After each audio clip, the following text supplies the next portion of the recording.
đâu đấy chị? Mẹ gọi cho thế nào mà không có bia này.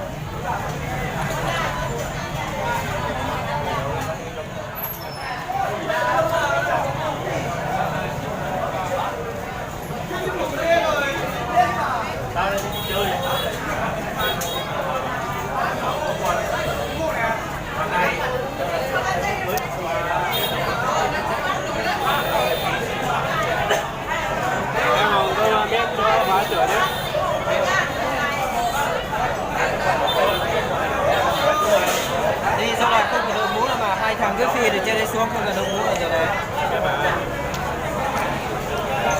Nó là đi xe.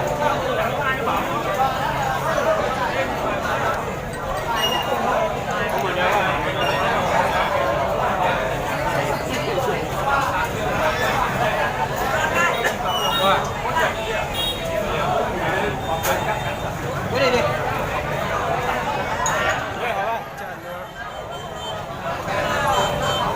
Mẹ bây giờ sao mà quá bà thằng béo ở hết một người sợ không đủ con một mình ấy.